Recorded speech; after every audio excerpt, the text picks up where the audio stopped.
Assalamualaikum warahmatullahi wabarakatuh.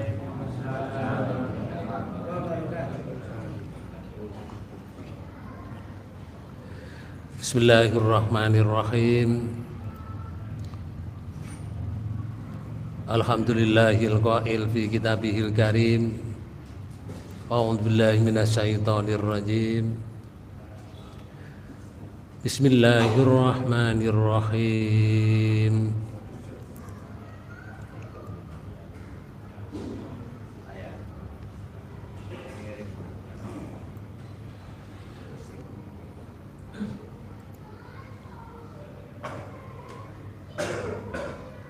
Wa yauma ya'uddu dzalimu ala yadayhi yaqulu ya laitani ittakhadtu ma'ar rasuli sabila ya wailata laitani lam attakhidh fulanan khalila. Shadaqallahul adzim. Hadirin hadirat Bapak Ibu yang dirahmati Allah, marilah kita fokuskan pertemuan kita ini, diniatkan iktikaf di masjid ini sekaligus niat silaturahim dan thalabul ilmi, dengan harapan mudah-mudahan gerak langkah kita ini dijadikan oleh Allah bahwa kita nanti menghadap Allah dalam keadaan husnul khotimah. Bapak dan Ibu saudara sekalian, kajian kita di surat 25 ayat 27. Wa yauma ya'addu dzalimu ala yadayhi yaqulu ya laitani attakhadtu ma'ar rasuli sabila. Ayat ini memberikan kabar, Allah memberikan kabar kepada kita bahwa orang-orang zalim itu nanti di akhir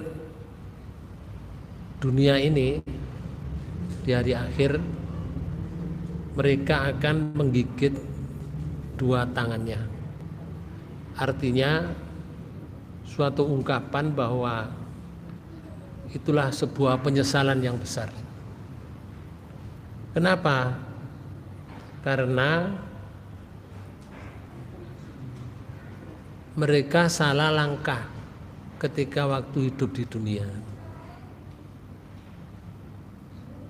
Wah, ini ada Pak Kosim ini, suaranya celing ini. Oke, sama terjemahkan Pak Kosim itu, Pak Kosim. Surat 25 ayat 27.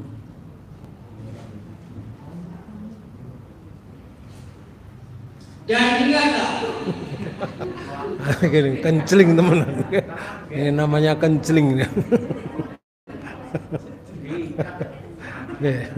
hari ketika itu orang yang zalim menggigit dua tangan. Nah, orang zalim menggigit kedua tangannya. Itu menunjukkan satu keadaan yang menyesal. Itu digambarkan menggigit kedua tangan. Lalu seraya berkata, nggih, aduhai kiranya dulu aku mengambil jalan bersama-sama Rasul. nggih. Bapak dan Ibu saudara sekalian, ayat ini Allah menceritakan tentang penyesalan orang zalim. Penyesalan orang zalim. Bahwa orang yang menyimpang dari hidayah Allah dan hidayah Rasul dan tidak mempunyai kebenaran yang disampaikan olehnya dari sisi Allah, yang tiada keraguan di dalamnya, lalu ia menempuh jalan lain. Hidayah Allah sudah disampaikan, hidayah dari Rasul sudah disampaikan, tapi mereka menempuh jalan lain, bukan jalan yang ditempuh oleh Rasulullah. maka pada hari kiamat nanti dia akan menyesal, yaitu di hari maksar. Lalu ia menggigit kedua jarinya, tangannya sebagai ekspresi dari kekecewaan dan penyesalannya. Bapak Ibu, sekalipun ayat ini turun, latar belakangnya itu berkenaan dengan Ubay ibnu Abu Mu'id pada zaman Rasulullah. Ayat ini turun berkenaan dengan Uqbah ibnu Abu Mu'id. Tetapi ayat ini maknanya adalah bersifat umum, Bapak-Ibu sekalian.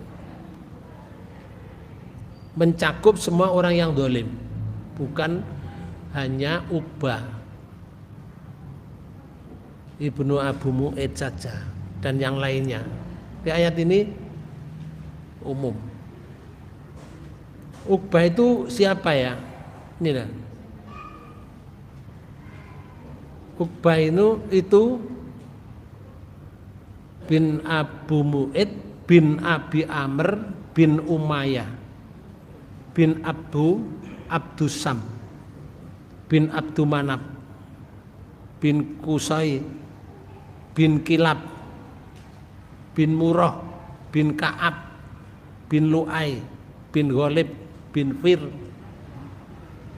bin Malik bin An-Nadhr bin Kinana bin Huzaimah bin Mudrika bin Ilyas bin Mudhar bin Nizar bin Ma'ad bin Adnan. Adnan ini lurus ke bawah sampai Rasulullah juga. Tapi ini dari jalur Muawiyah. Maka Bapak Ibu sekalian, kalau kita lihat gambarnya itu seperti ini. Ini.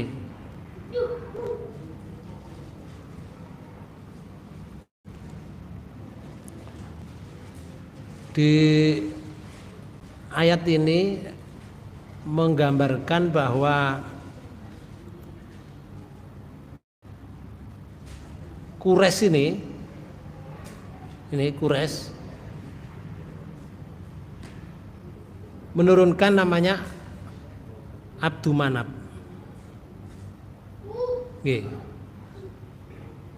Namanya Abdu Manab.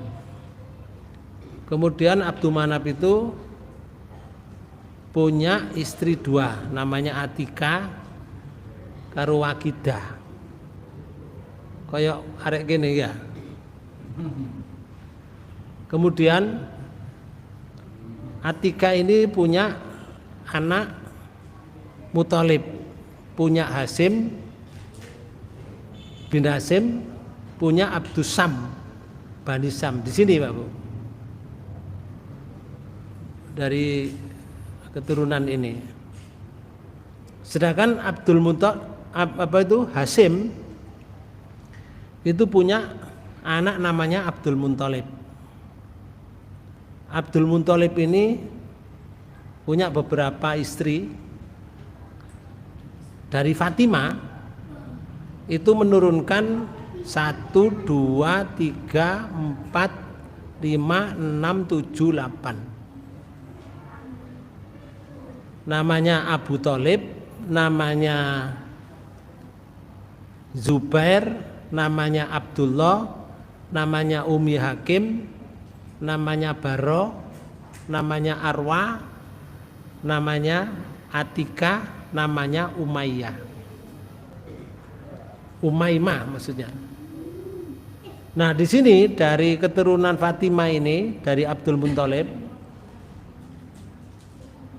itu ada anak yang namanya Abdullah.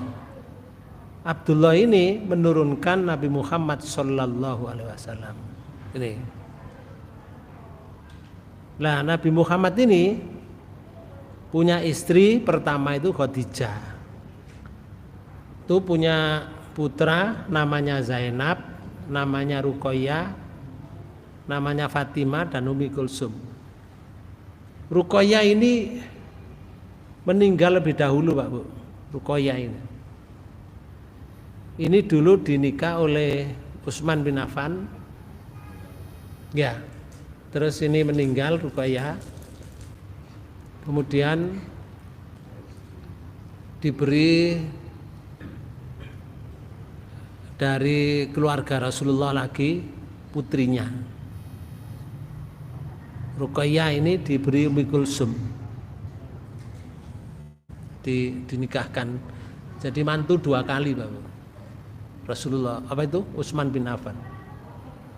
Kemudian Fatimah. Dari keturunan Fatimah ini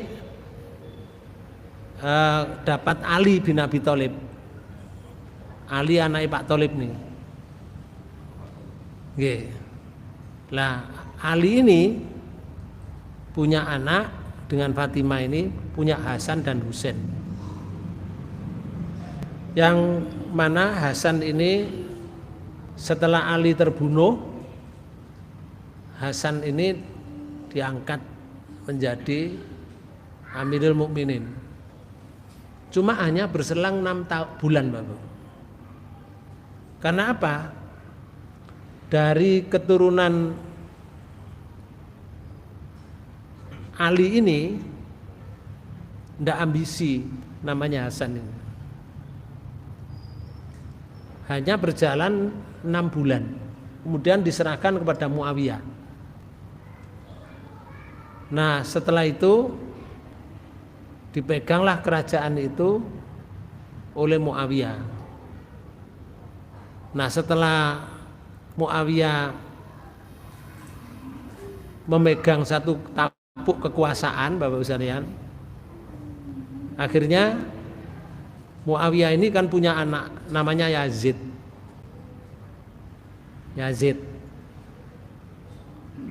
Nah, waktu itu Muawiyah sudah umurnya sudah tua, diwariskan kerajaan pada anaknya namanya Yazid. Namun Bapak Ibu sekalian, Yazid ini orang yang kepingin menguasai. Maka dengan itu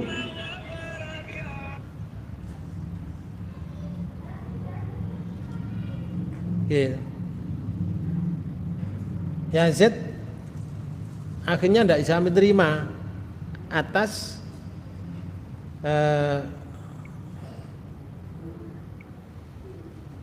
apa ini, kalau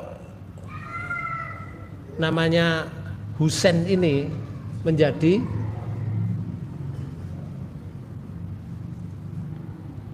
orang yang di muka, artinya yang akan berkuasa.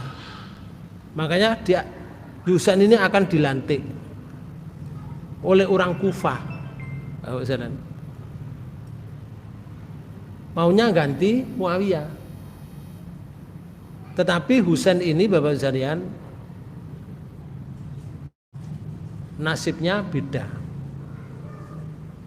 Ketika orang Kufah ini sudah mengumpulkan 4.000 orang yang mau melantik Husain menjadi Amirul Mukminin, Yazid tidak bisa terima. Bagaimana caranya? Yazid kan punya banyak uang, disogok orang 4.000 itu, diberi uang. Habis mereka berpihak pada Yazid. Husain berangkat dari Madinah. Ya, berangkat dari Madinah mau menuju ke Kufah. Masih di perbatasan antara Madinah dengan Kufah, berhenti di situ. Yazid tahu kalau rombongan Husain ini berangkat dari Madinah. Akhirnya Yazid mengutus orang suruh nyelidiki. Betul? Ya, betul Pak Yazid. Dan akhirnya Yazid ngirim 1.000 orang tentara. 1.000 orang, tolong lihat kebenaran laporan ini. Dilihat betul Bapak sekalian, di situ Betul. Husain bersama 70 orang keluarga Rasulullah. Orang 1000 itu katanya membunuh, gak berani Pak Bu. Ini kan keluarga Rasulullah. Kalau kita membunuh keluarga Rasulullah, wah jangan sampai terjadi. Kita pulang aja. Akhirnya tentara 1000 itu pulang balik nang Yazid, hanya melaporkan bahwa memang Husain ada di perbatasan antara Madinah dengan Kufah. Maka Bapak sekalian, akhirnya Yazid masih ingin berkuasa. Bagaimana caranya? Mengutus salah seorang orang yang dipercaya oleh Yazid, suruh bereskan Husain. Dikirimlah 4.000 orang tentaranya Yazid itu berbondong-bondong menghadapi tentara Husain. Menghadapi Husain dengan pengikutnya ini ada 70 orang keluarga Rasulullah. Maka orang tersebut mengatakan kepada Husain, sekarang kekuasaan di tangan saya. Cuma Husain berpikir begini, ini kok jadi begini gitu. Husain kan mau ke Kufah, mau dilantik. Oke. Namun di tengah perjalanan seperti itu, akhirnya Husain begini, ya sudah, aku minta tolong beri kesempatan saya semalam saja di sini. Besok saya akan kembali. Atau yang kedua, tolong diberi kesempatan saya tak menghadap ke Yazid. Nanti saya serahkan kekuasaan di Yazid. Yazid biar dibaiat, saya ndak usah. Tidak diterima. Bapak Ibu sekalian, opsi yang ketiga, beri kesempatan saya, kalau ndak boleh keduanya itu, saya tak pulang aja ke Madinah. Utusan itu tidak mengatakan begini, sekarang keputusan di saya. Ketiga-tiga usulanmu itu tidak saya terima. Akhirnya Bapak Ibu sekalian, Husain ini dibantai, arek cilik-cilik dibantai, wong wedok dibantai, termasuk 70 orang keluarga Rasulullah itu. Nah, pas pembantaian itu di antara Madinah dengan Kufah, namanya Karbala, Pak. Pernah dengar ya? Nah, itu namanya Karbala. Makanya Husain ini oleh Syiah itu, orang Syiah itu kalau setiap tanggal 10 Muharram, setiap tanggal 10 Muharram, karena terjadinya 10 Muharram ini, mereka mengadakan ratapan, dipukuli badannya berdarah-darah, Pak. Itu karena meratap Husain, dipenggal Husain kepalanya. Setelah itu dimasukkan ke tombak, dibawa ke Yazid, dilaporkan bahwa ini kepalanya Husain. Bapak Ibu sekalian, padahal ada hadis, Pak. Hasan dengan Husain waktu kecil nih loh. Rasulullah kan waktu sholat itu digendong, arek loro niku digendong, kecil-kecil. Ketika pidato di mimbar, Rasulullah menyatakan gini, cucu saya Hasan dengan Husain itu nanti di akhirat menjadi pemimpin pemuda mukmin. Tapi kalau Rasulullah menyatakan benar gak? Benar. Maka Bapak Ibu sekalian, walaupun Husain itu kepalanya dipenggal, ya tetap mati syahid. Sama dengan Yahya, Nabi Yahya. Nabi Yahya kan juga dipenggal kepalanya. Malah Nabi Yahya itu dipenggal dekek nangone talam ini. Napa niku? Bagi lengser ya. Dekek talam ini disugono wanita ini. Ini kepalanya Yahya. Di atas talam emas, Pak. Karena apa? Wanita tadi kepingin dinikahi raja. Sedangkan wanita itu anak dari raja. Cuma bukan langsung anaknya. Raja menikahi orang lain punya anak. Napa jenenge? Anak tiri dinikahi, Pak. Nah, itu sama dengan itu. Jadi Nabi Yahya itu dipenggal kepalanya. Tapi Allah menyatakan Nabi Yahya itu lahir selamat, waktu matinya juga selamat, waktu nanti dibangkitkan juga selamat. Di surat Maryam itu disebutkan semacam itu. Maka Bapak Ibu sekalian, dari keturunan ini ada yang namanya di sini Uqbah ibnu Abi Mu'id.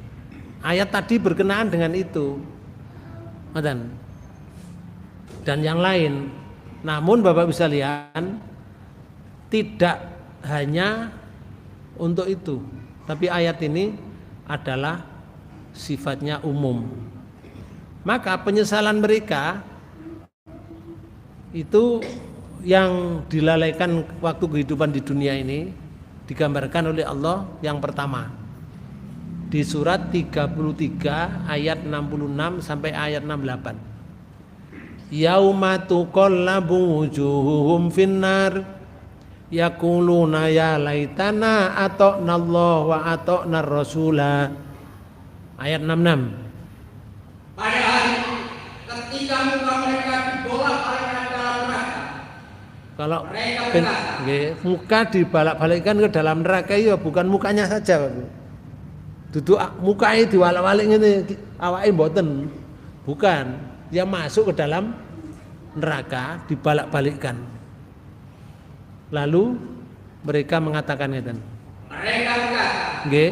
alangkah baiknya andai kata kami taat kepada Allah dan taat pula kepada Rasul.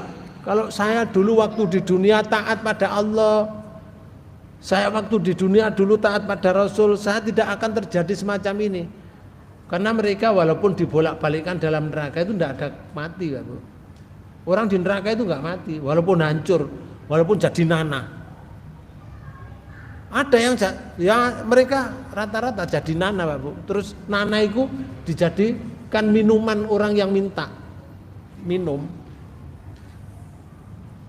Itu hancurnya seperti itu. Lalu mereka mengatakan ini, waqalu Rabbana inna ata'na sadatana wa kubara'ana fa'adalluna sabila. Dan mereka berkata, ya Tuhan kami, sesungguhnya kami telah taati pemimpin-pemimpin dan pembesar-pembesar kami. Oh, niki lho, Pak. Karena itu mengikuti seseorang itu waktu kita hidup ini harus selektif, Pak. Kalau orang yang diikuti itu perjalanan hidupnya itu sesuai dengan Quran dan sesuai dengan sunnah Rasul, mari kita ikuti. Kalau tidak, nanti akan mengatakan seperti ini, ya Allah, saya sudah taat pada pemimpin-pemimpin saya. Ya Allah, saya sudah taat pada pembesar-pembesar saya. Pemimpin itu Pak Bu, wong tua itu pemimpin. Tokoh masyarakat niku pemimpin. Nggih. Ustadz ngeten iki pemimpin. Pak Yai niku pemimpin. Nggih. Orang yang ditokohkan di satu tempat itu juga pemimpin. Kepala suku niku pemimpin. Ngeten. Pembesar itu ya termasuk orang yang menjabat di negara. Menteri, bupati, bunur, presiden, ngoten niku jenenge pembesar. Saya sudah taat pada pemimpin ya Allah, saya sudah taat pada pembesar kami. Kemudian lalu mereka menyesatkan kami dari jalan yang benar. Saya disesatkan ya Allah dari jalan yang benar di waktu hidup itu. Taruh permintaan mereka ngeten. Rabbana atihim difaini minal adab wal anhum la'nan kabira. Ya Tuhan kami, timpakanlah kepada mereka azab 2 kali lipat. Loh, minta ditimpahkan 2 kali adab. Lalu Dan kutuklah mereka dengan kutukan yang besar. padahal mereka yang di neraka itu sudah diadab yang sama, Pak. Adab 2 kali, kutukan yang besar.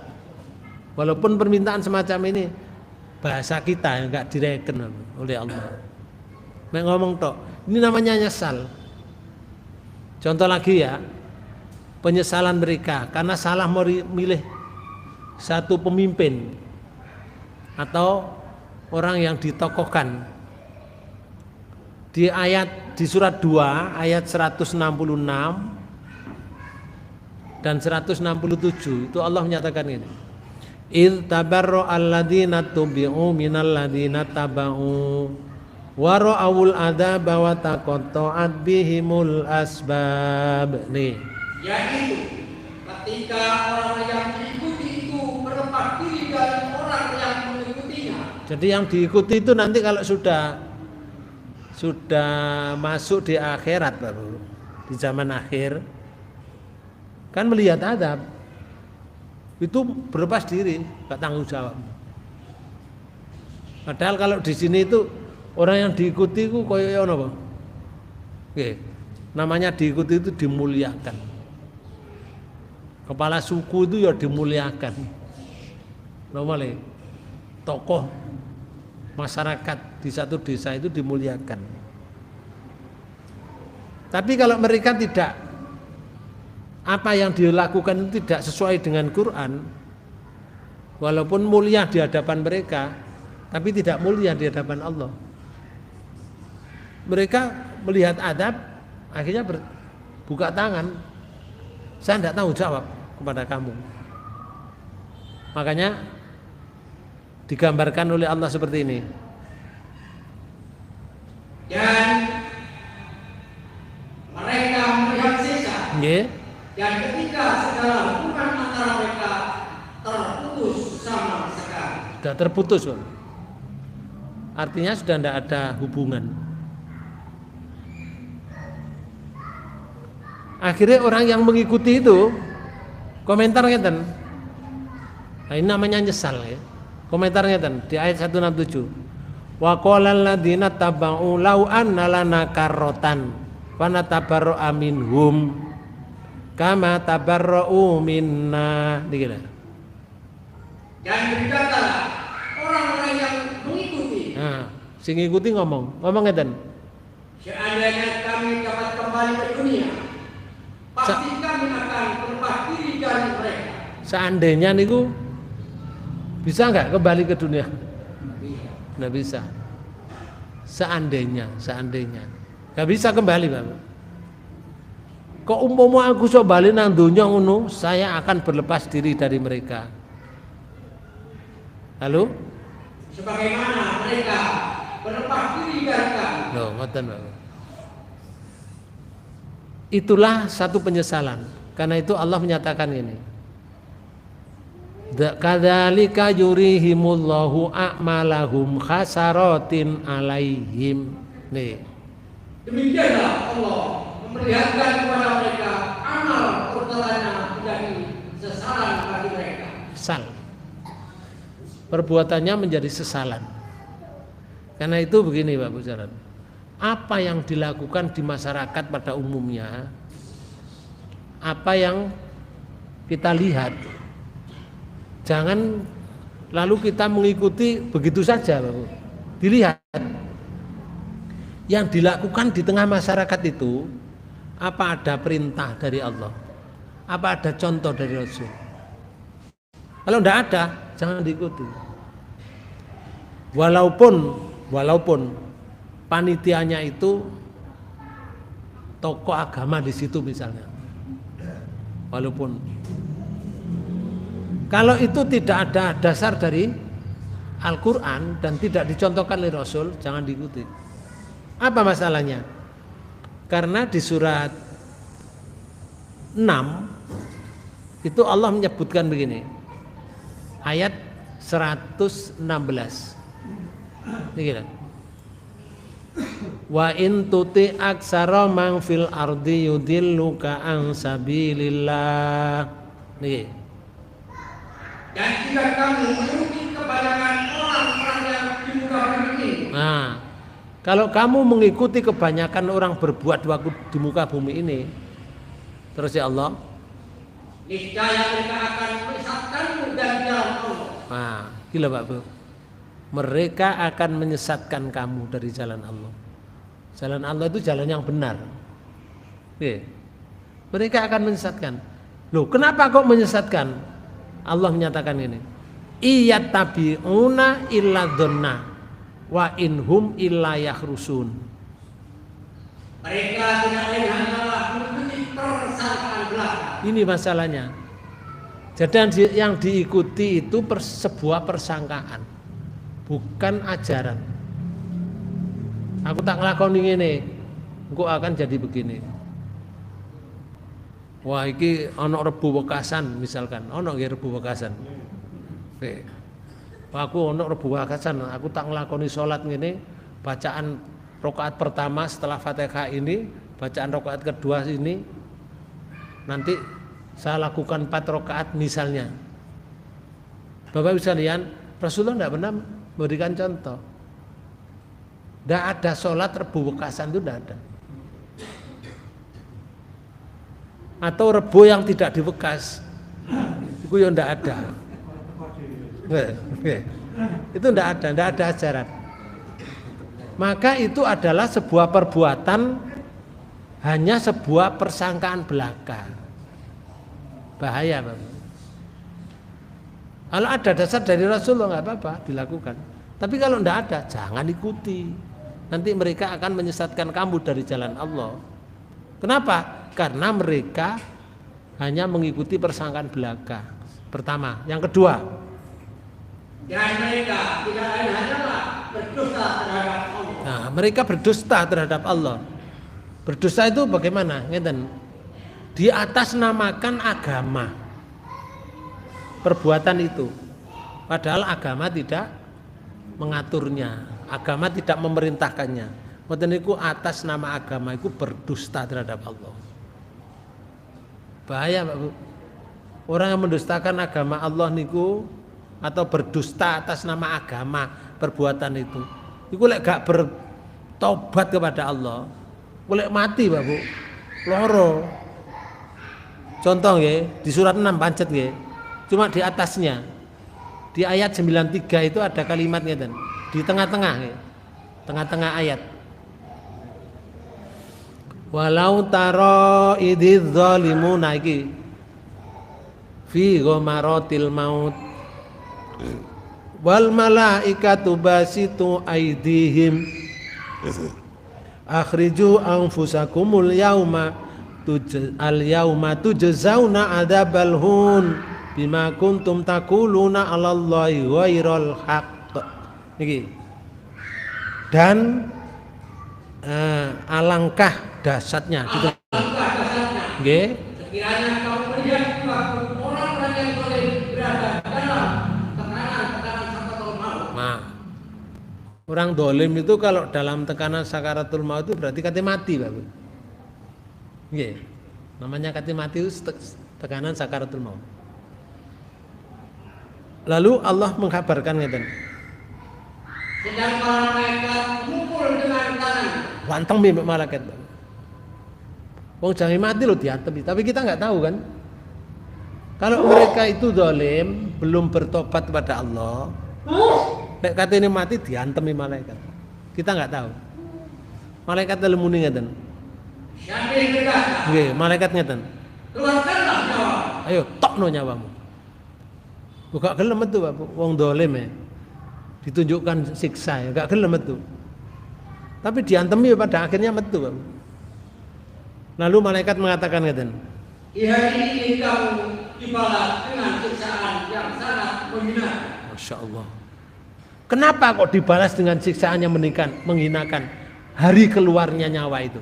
Pertama, karena kamu selalu mengatakan terhadap Allah perkataan yang tidak benar. nah ini Pak, mengatakan terhadap Allah, mengatasnamakan agama. Suatu perbuatan itu diatasnamakan agama, padahal bukan perintah agama. Gila gak?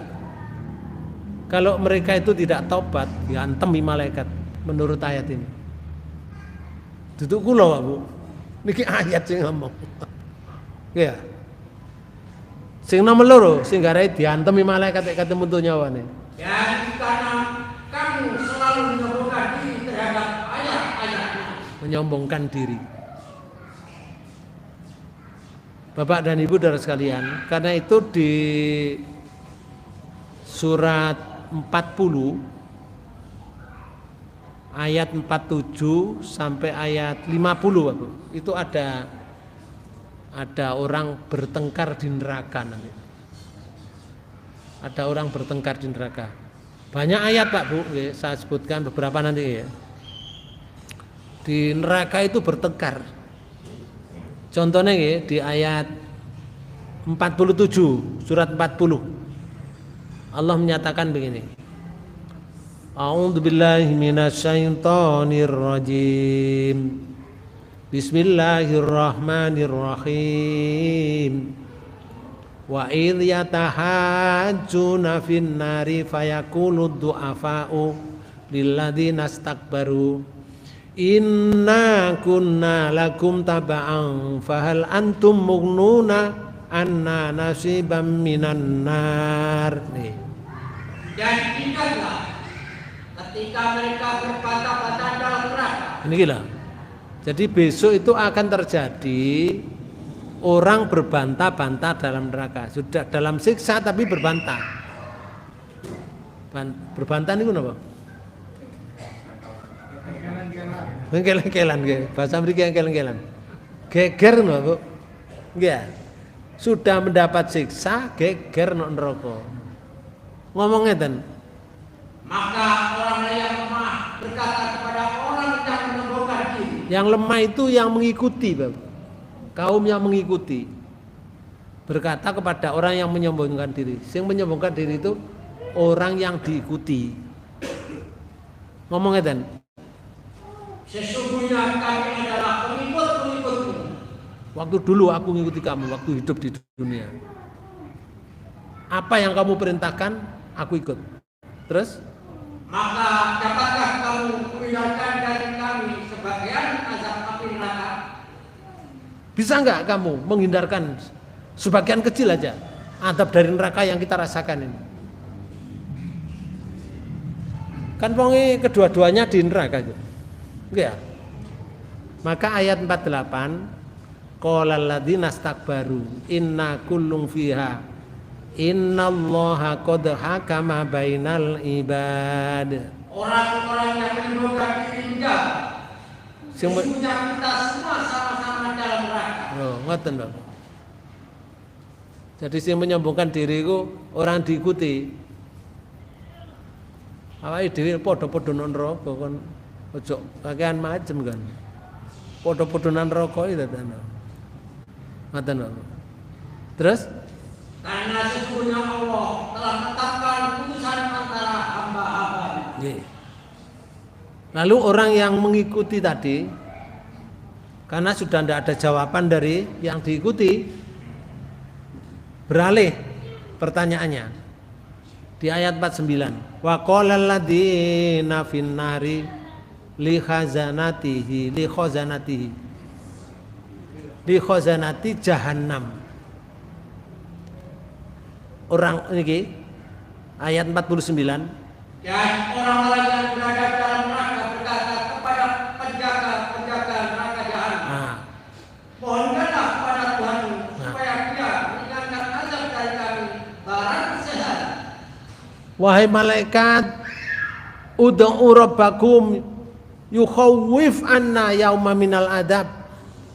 Wahai malaikat, mohonlah kepada Tuhanmu agar supaya diringankan adab saya yang saya dalam neraka ini. Malaikat menjawab Pak Bu ayat 50. Qalu awalam taku ta'tikum rusulukum bil bainah. Penjaga jahanam berkata, dan apakah belum datang kepada kamu rasul-rasulmu dengan membawa keterangan-keterangan? Apa dulu waktu di dunia belum datang seorang nabi, seorang rasul, seorang yang mengajak kamu, mengajak kepada kebenaran dari yang membawa keterangan-keterangan yang benar. Apa belum datang? Mereka jawab, qalu bala. Mereka jawab, benar, benar malaikat sudah datang. Apa alasan mereka? Penjaga-penjaga jahanam berkata, Nggih. berdoalah kamu, dan doa orang yang kamu itu hanyalah sia-sia belaka. Nggih. Jadi mereka ini Bapak Ibu sekalian meminta kepada penjaga neraka.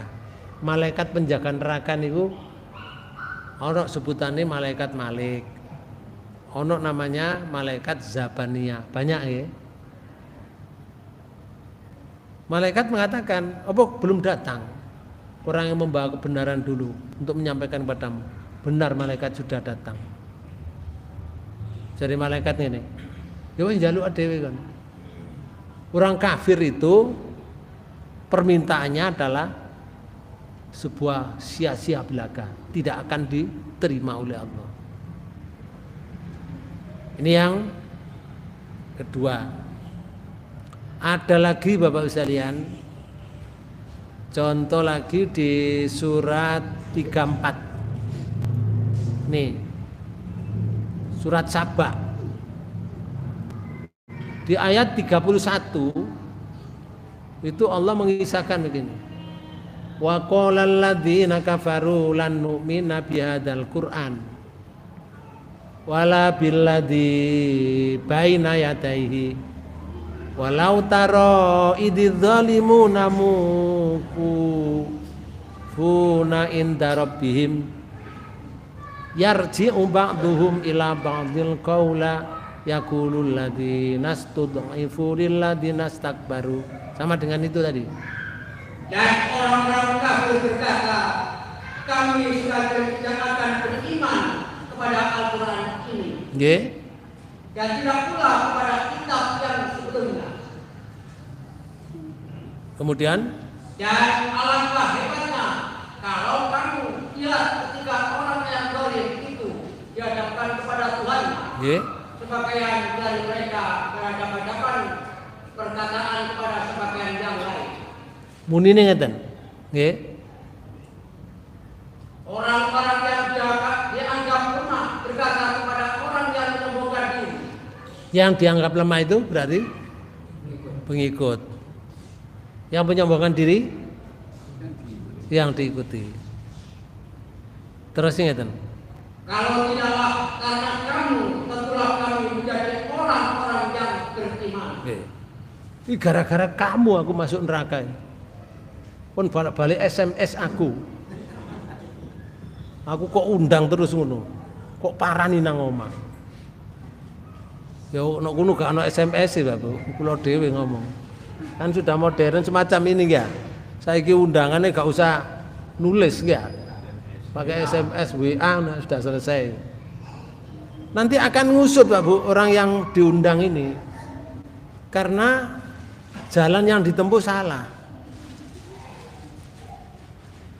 Ngusut kepada orang yang undang, orang yang mengajak. Ini gara-gara kamu. Kalau tidaklah karena kamu, tentu kami menjadi orang yang beriman. Nah, wong sing diikuti kan komentar Yohan. Qala alladziina istakbaru lil ladziina istud'ifu. Ngomong ngeten. Anahnu sodatnakum anil huda ba'da idza'akum bal kuntum mujrimin. Orang-orang yang menyombongkan diri berkata kepada orang yang dianggap lemah. Nggih, muni ngeten wonge. Kamikah yang telah menghalangi kamu dari petunjuk sesudah petunjuk itu datang kepadamu? Apa saya yang menghalangi kamu supaya tidak mendapat petunjuk? Tidak. Nggih, jarene sing apa? Sing diikuti, Pak. Bukan itu. Terus Sebenarnya kamu sendirilah orang-orang yang berdosa. itu nama, gak gregetna. Ya, nek donya diikuti, sarannya diikuti, undangannya diikuti, tapi di sana sudah berlepas diri. Ini namanya menyesal. Ngoten lho. Mumpung gurung menyesal ngeten Pak Bu, mumpung gurung gigit jari enggak. Kita mulai sekarang sadar. Selektif apa yang kita lakukan. Akhirnya di ayat 33 orang yang lemah itu berkata ngeten. Dan orang yang dianggap lemah berkata kepada orang yang menyombongkan diri. Nggih. Tidak. Loh, jarine wong sing lemah. Tidak, lek jari sing menyombongkan diri tadi ngene. Apakah kamu belum mendapatkan hidayah kepada kamu? Waktu hidayah itu sudah datang waktu di dunia. Tidak, kamu sendiri yang salah. Kamu yang golongan orang yang mujrimin, orang yang berdosa.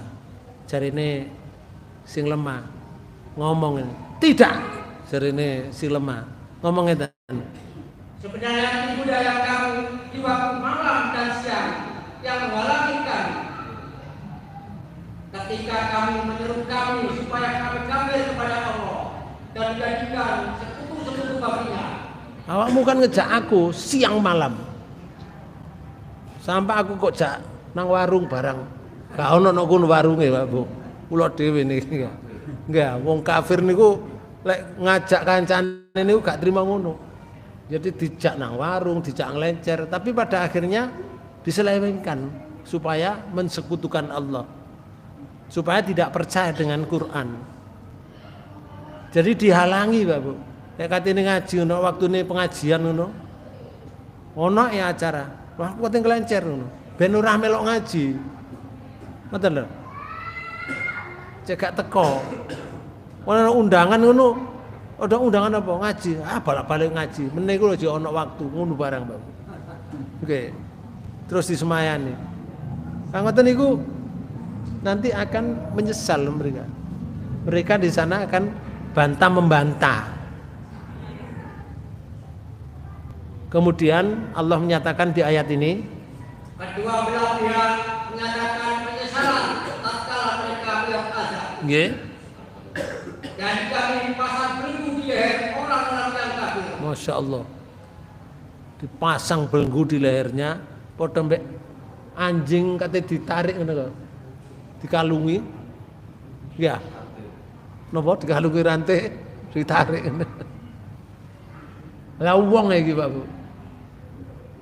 Ya, terus Mereka tidak dibalas melainkan dengan apa yang telah mereka kerjakan.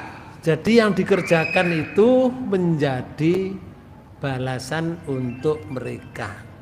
Kalau mereka berbuat baik ya dapat baik, kalau mereka berbuat buruk ya itu balasannya.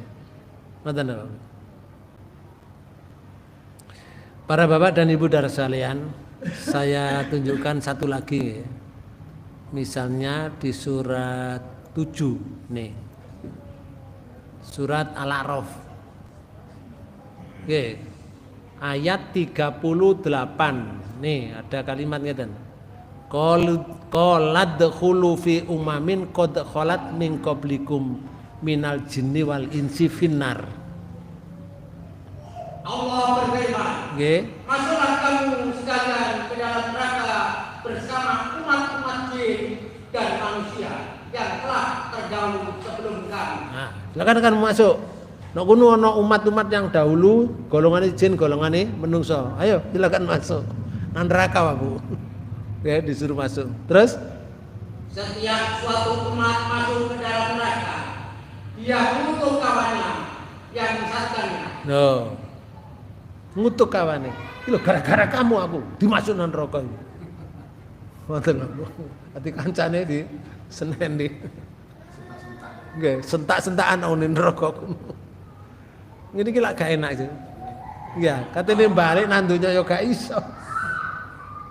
Ngene jajal. Lek balik nang donya ngono. Gak iso, Pak Bu. Masih yo nangis darah enggak akan kembali. Donya lho wis kokot, Pak Bu. Terus? Sehingga apabila mereka masuk semuanya, Nggih. berkatalah orang yang masuk kemudian Nggih.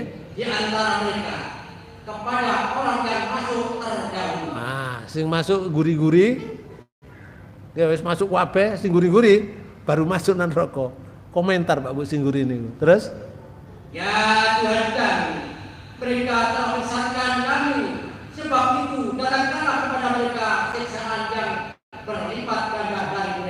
minta begitu. Mereka itu ya Allah yang menyesatkan saya sehingga saya bisa masuk neraka ini. Ya Allah, saya minta mereka berilah adab 2 kali lipat. Padahal terus ya Allah berfirman, masing-masing mendapat siksaan yang berlipat ganda. Podo awakmu ya oleh sifat yang berlipat ganda. Kalau mereka itu dapat 2 kali, awakmu ya dapat 2 kali. Pun rokoi podo. Oke. Oke. Gak ono ringannya sama sekali Bapak.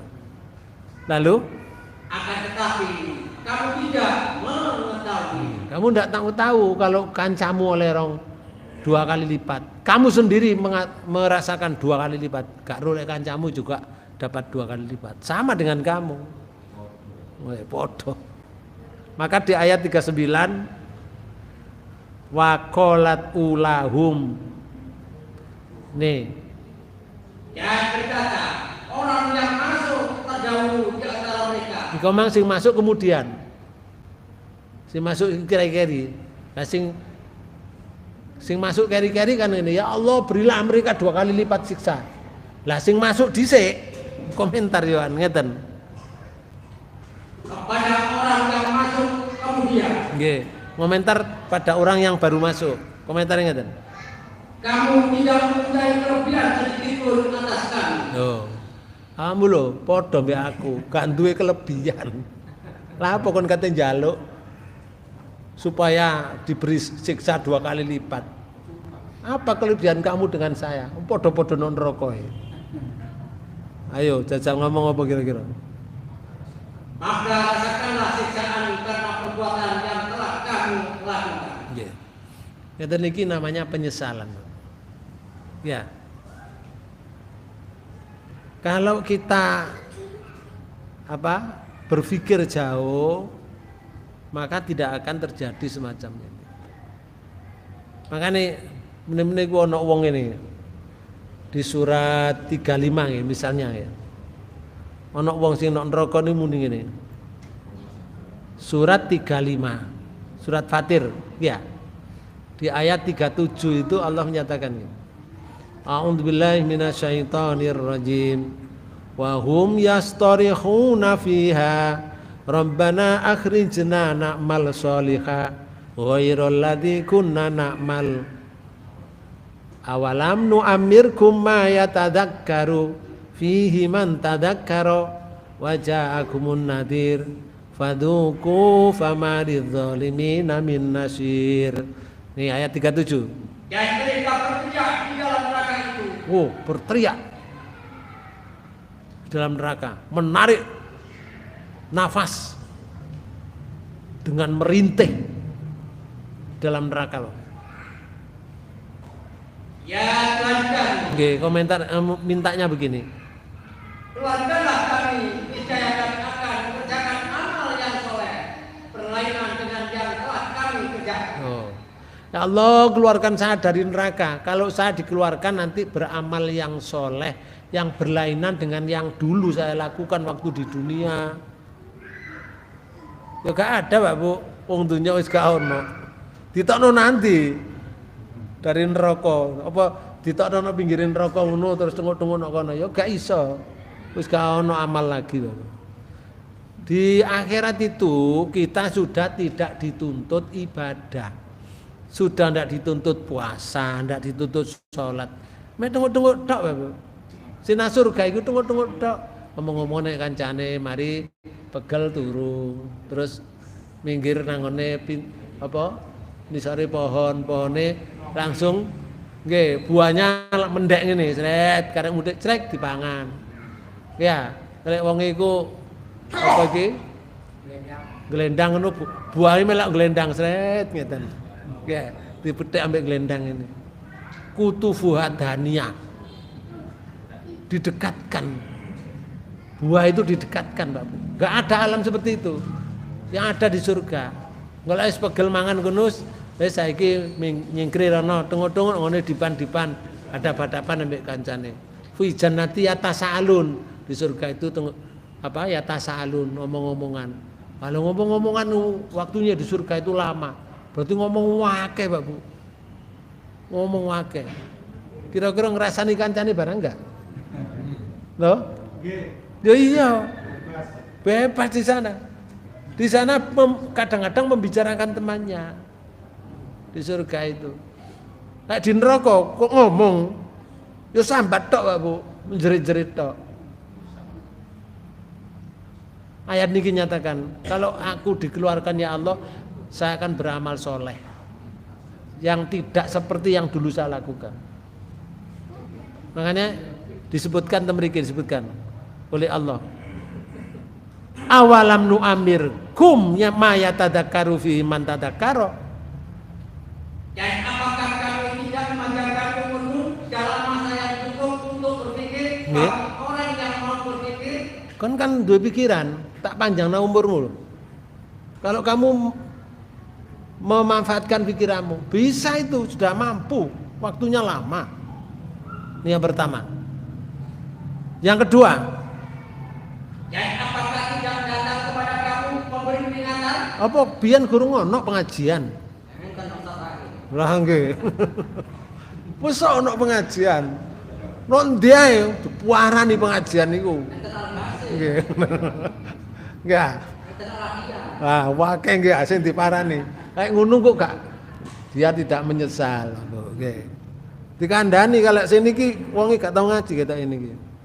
Apakah kamu tidak datang kepada kamu orang pemberi peringatan? Maka jawabannya mereka, nggih ya Allah punenten. Terus ya Allah ngeten, fadzuku famali dzalimin min nasir. Nggih. Maka rasakanlah azab kami dan tidak ada lagi orang yang zalim seorang penolong pun. Rasakan sekarang. Ya wis ditinggal ngono ae, ya wis ngono selamanya, Pak. Kan masuk neraka itu khalidina fiha abada. Selamanya. Saking lamanya itu loh Pak Bu, sampai Allah menyatakan selamanya. Walaupun abadanya itu tidak seperti Allah. Allah kan maha abada kan? Nggih. Allah maha kekal. Lek Allah maha kekal, maka neraka atau surga itu kekalnya tidak seperti kekalnya Allah. Karena berbeda, Pak. Betul loh. Jadi kekal yang dimaksud di sini saking lamanya kekal. Setelah itu diapakan oleh Allah? Nggak tahu, itu hak prerogatif Allah. Apa akhirat nanti dibuyarno diganti baru? Apa terus diganti surga kabeh utawa wis gadik surga gadik neraka? Itu hak prerogatif Allah. Nggak ada beritanya. Nonton enggak? Maka Bapak Ibu sekalian di ayat ini tadi menyebutkan kalau kepingin cari pemimpin caranya ngeten, pilih pemimpin atau teman akrab yang memiliki karakter jujur. Memiliki karakter jujur. Itu di surat 9 ayat 119 itu disebutkan. Terus yang kedua, Rasulullah pernah bersabda ngeten, seorang akan mencocoki kebiasaan teman karibnya. Jadi kancane itu akan nyocoki teman karibnya, teman dekatnya. Nyocoki ini kertas. Nyocoki ini ya. Mana karibnya itu, teman karibnya itu maunya apa? Dia ikut karena sudah jadi karib. Sudah teman yang dekat. Jadi kalau misalkan tidak mau, tidak ngikuti, rasanya begini. Kalau saya tidak ngikuti, bagaimana? Teman saya sungkan aku. Nah, aku nyocoki akhirnya. Iya lek pas api, ngoten lho. Lek pas elek nyocoki elek. Rugi, Pak. Ngoten. Perhatikanlah siapa yang akan menjadi teman karib kalian. Hadis riwayat Abu Daud. Terus yang ketiga, tip cara milih teman itu. Carilah teman yang menjalankan perintah Allah dan menjauhi larangannya. Allah berfirman di surat 43 ayat 67. Niki. Surat 43 ayat 67. Aman terjemahkan. Teman-teman akrab pada hari itu sebagai yang menjadi musuh bagi sebagian yang lain. Teman akrab itu bisa menjadi musuh. Sing gak jadi musuh apa? Kecuali orang-orang yang bertakwa. Orang takwa gak jadi musuh, nanti jadi teman di sana. Teman yang sebenar-benarnya teman. Jadi mencari teman itu yang orang yang takwa. Berteman dengan siapapun itu tidak masalah, Pak Bu. Tidak ada masalah.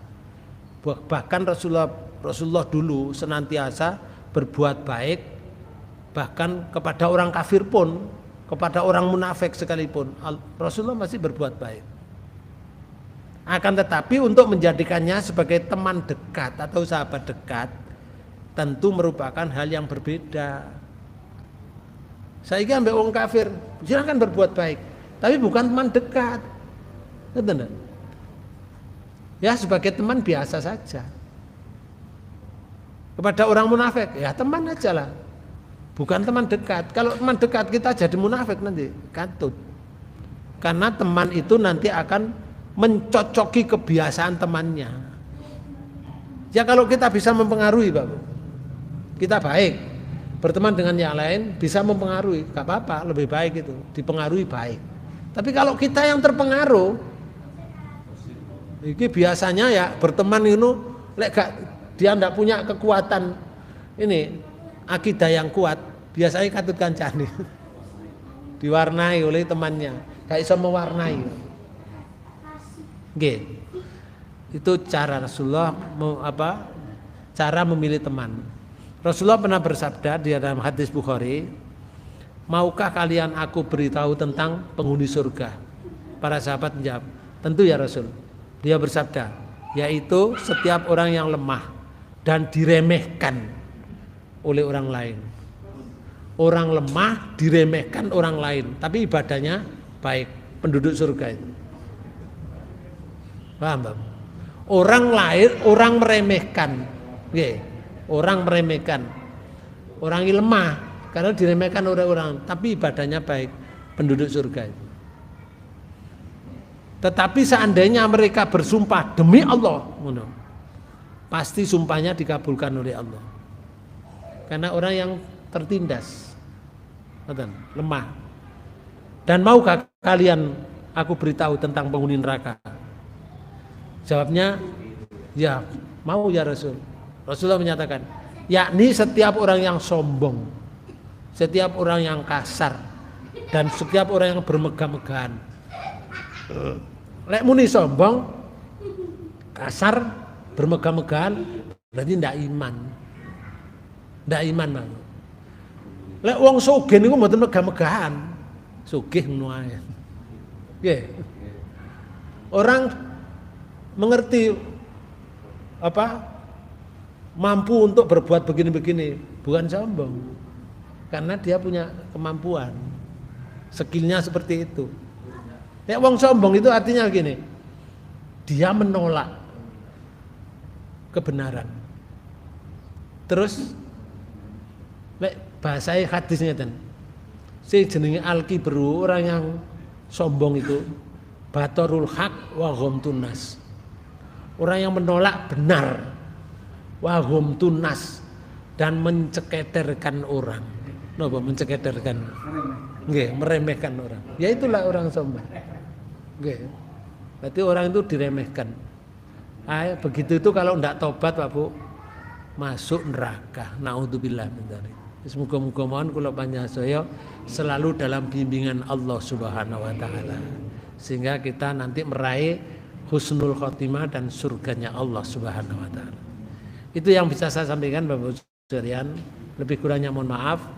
Kita tutup pertemuan ini dengan bacaan hamdalah. Alhamdulillahirabbil alamin. Subhanakallahumma wa bihamdika asyhadu an la ilaha illa anta astaghfiruka wa atubu ilaik.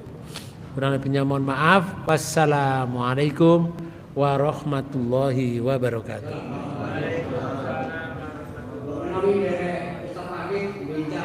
Masjid kenakan uri masjid masih waktu ini pun kami